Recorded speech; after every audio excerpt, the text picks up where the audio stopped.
Okay, so good morning class. I am your teacher for today's video.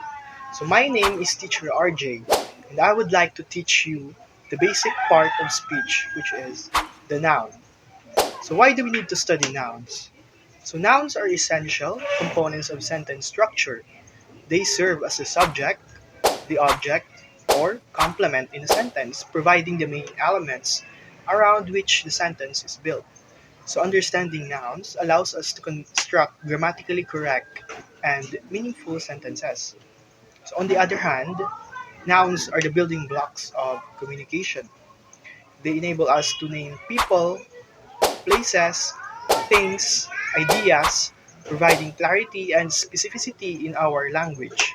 So by studying nouns, individual can effectively express themselves, convey information accurately, and avoid ambiguity in their communication. So let's kick off by defining noun. So here we can see that a noun is a part of speech that is used to name a person, place, thing, or idea. So example of it are me. My name is Sir RJ. Victoria's cell phone, dog, book, and teacher. So anything that gives a name, it is a noun. So nouns play several important roles in sentence construction.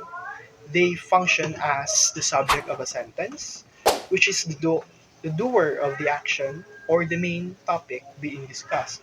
So for example here, in the sentence, the cat is sleeping. So the noun cat is the subject. So nouns can also act as object of a verb, receiving the action of the verb. So in the sentence, she kicked the ball. The ball is the subject.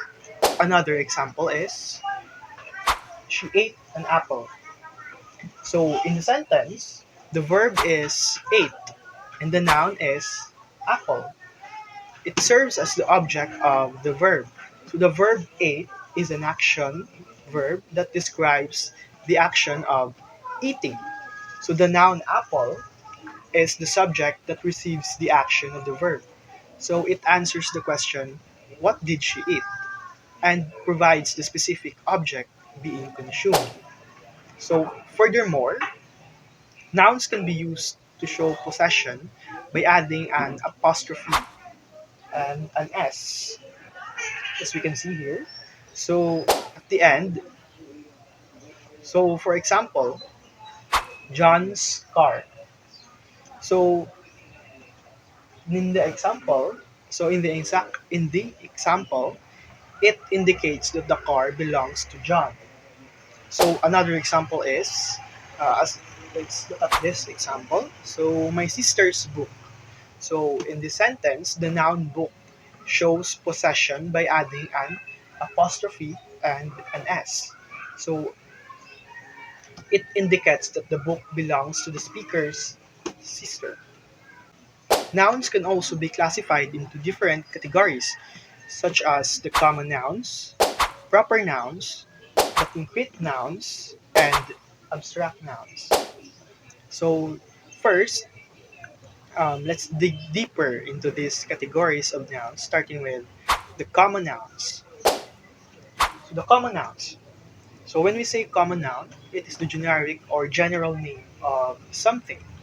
So examples of this is, are is the teacher, the teacher, the dog, city, and book, as well as computer. So the examples of it in a sentence are, so the teacher explained the lesson to the students. The driver flowed gently under the bridge.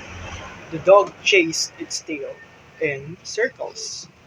So as we can see in these examples, a common noun is used to refer to general person, thing, place, or idea.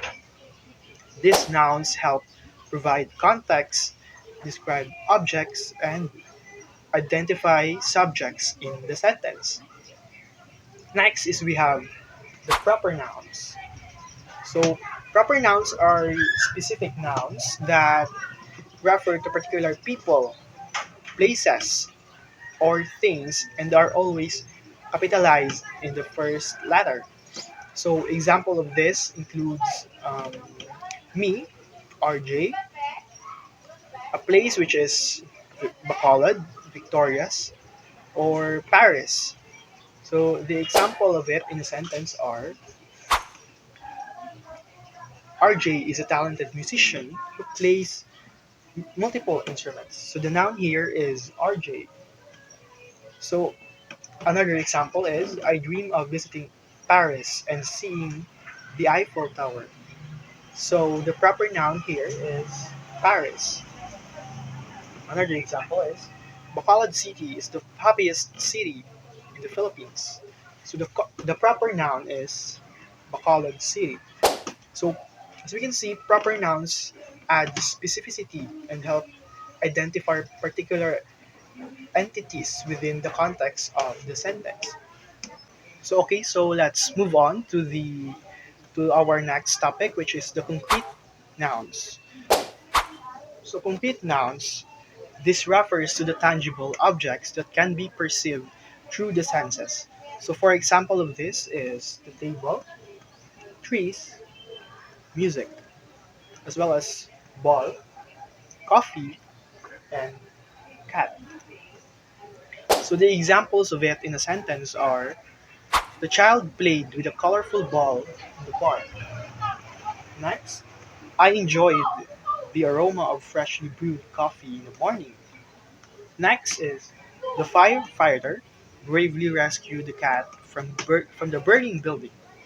So, as we can see in these sentences, concrete nouns such as the ball, coffee, and cat represents tangible and physical objects that can be perceived through the senses. So, concrete nouns help create vivid imagery and provide specific details in the sentence. Next is we have the abstract nouns. So, abstract nouns, this refers to intangible concepts. When we say concrete nouns, it means it refers to tangible objects, while the abstract nouns, it refers to intangible concepts, which means it is the ideas that cannot be physically observed. So, for example, is love, honesty, and justice. So, the example of it in a sentence are love is a powerful force that can bring people together. Another example is honesty is a virtue that should be valued in all relationships. Last, the artist expressed her emotions through the medium of painting.